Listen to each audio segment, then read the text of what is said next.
Bruna Campos, Unmasking the Secrets of Copyright in Brazil. The music business, unlike what was practiced in antiquity, a period when authors presented and sold their works in a public square, now moves millions around the world, including the copyrights collection and distribution. Composers, lyricists, and artists in general work hard to be noticed and earn income from their work. In 2015, the Copyright Collection Office, KCEG, in Brazil distributed about $235 million, USD, to composers, performers, musicians, editors, music producers, and the 8 collective music managements associations. Despite the advent of the Internet, copyright information is less widespread and often unclear. In this uncertain environment arose Bruna Campos, 37, a person with the know-how and understanding to explain the issues involving copyrights in Brazil. Born in Campo Grande, MS, to Japanese offspring from her maternal grandmother from Okinawa, an island province in southern Japan and eldest daughter of a family of 2, Bruna tells us that she has always been passionate about music. Inspired by her father, who was part of the Baptist Church's octet of voices and quartet prelude that often rehearsed at her home, Bruna grew up listening to music that made her get involved with this art. She even participated in some TV shows during her childhood and later sang at the church her family attended. In her childhood and adolescence she liked to play sports like volleyball and basketball, and enjoyed dancing and singing.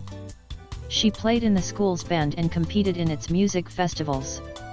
When she was just 8 years old she displayed a great dedication to her performances and would spend a month preparing for her shows, with choreography and dubbing for 2 hours of a well-rehearsed repertoire.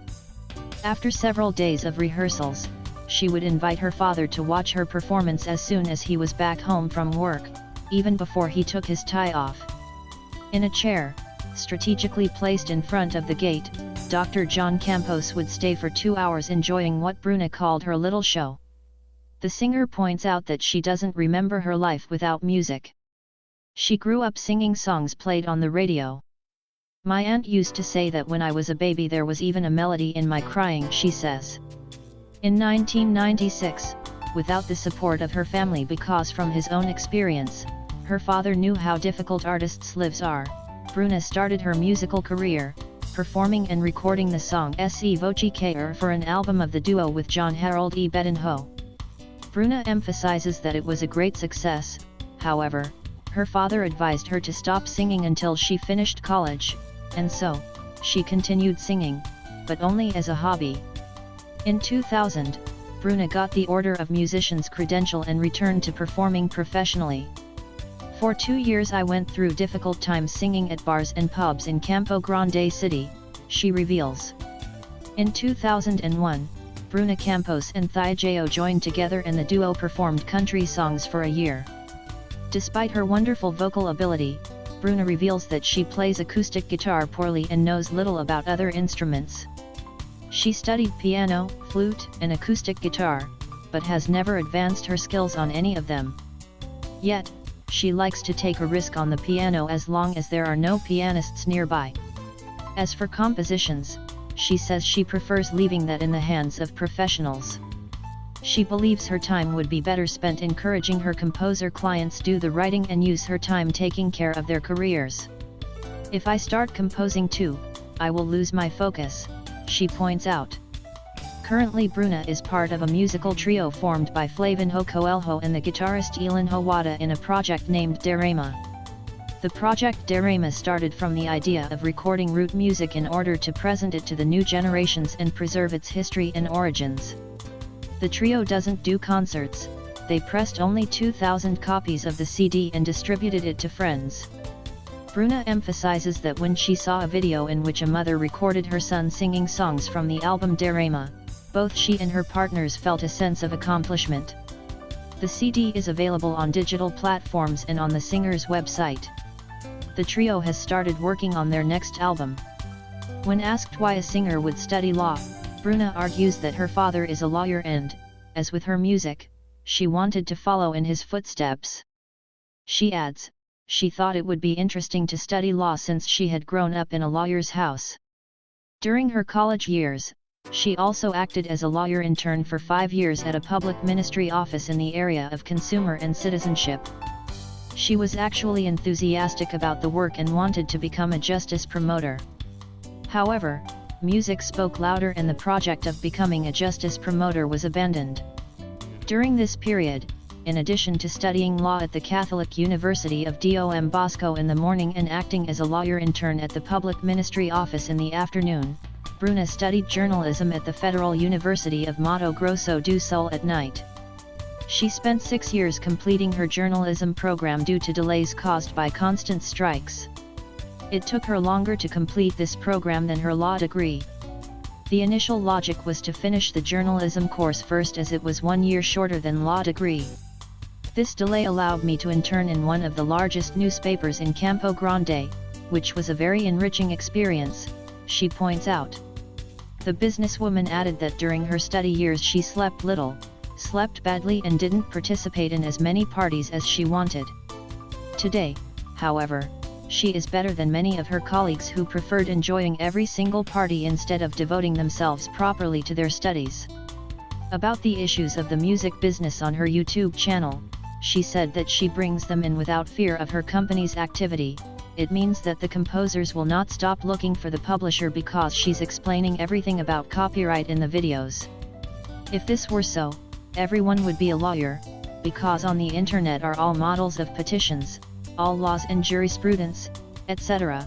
Sharing knowledge about copyright does not weaken the work of the music publishers, but reinforces it even more, she adds.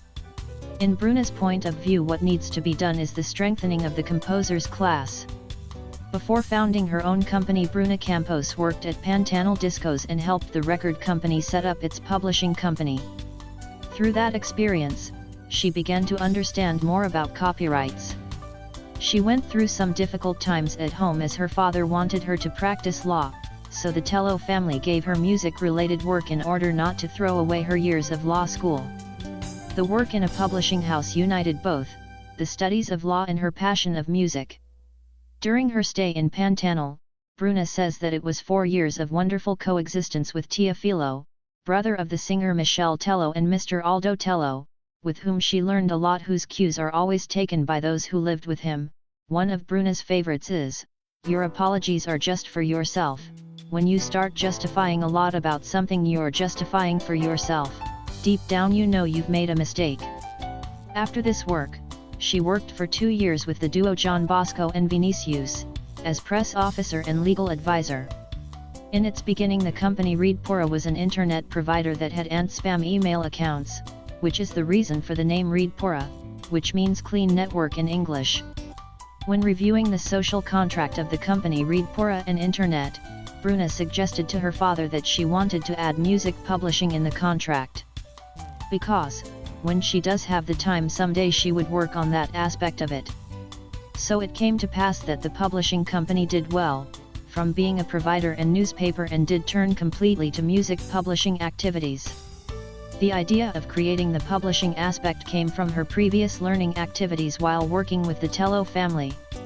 Bruna emphasizes that her intention was not to create a big music publishing company, but having the newspaper, internet provider, and helping her close friends in the music business through her publishing company.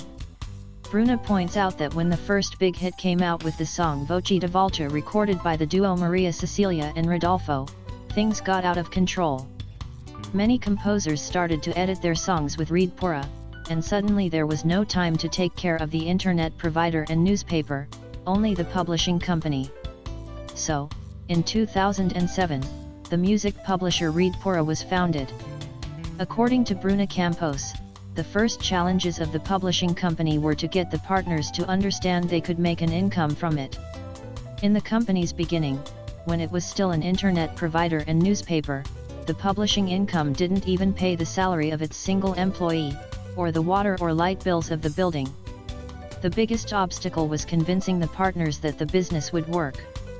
In addition to the first major success managed by the company, Readpora represents some songs that have been performed on the radio, such as Camaro Amarillo by the composers Thiago Machado, Marco Aurelio, Marcia Araújo, and Bruno Caliman, recorded by the duo Munhoz and Mariano, Amar Não e Pecado by the composers Marco Aurelio, Thiago Machado, Fred Leal, and Gustavo Werner Chappell, and Meteoro by the composer Sorocaba, both songs recorded by the singer Luan Santana, and many others. Rede Porra has a library of more than 10,000 songs edited and represents more than 2,000 composers in all Brazil and some Brazilians residing abroad. Among the partnerships, Rede Porra has an aggregator that works on digital platforms, Warner Chappell Music, and Sosin Pro, which handle the collection abroad. The relationship with artists comes in many ways. When the artists are interested in recording some song, they should look for the music publisher where the song is edited. In other cases, the composer says that there is an artist interested in some of his songs and wants to record it. In this case, the publisher contacts the artist to negotiate and perform the contractual procedures. Bruna argues she would like to see the composers seeking for the Rede Porra in order to protect their works. It is always easier when the composers send their music directly to the singers.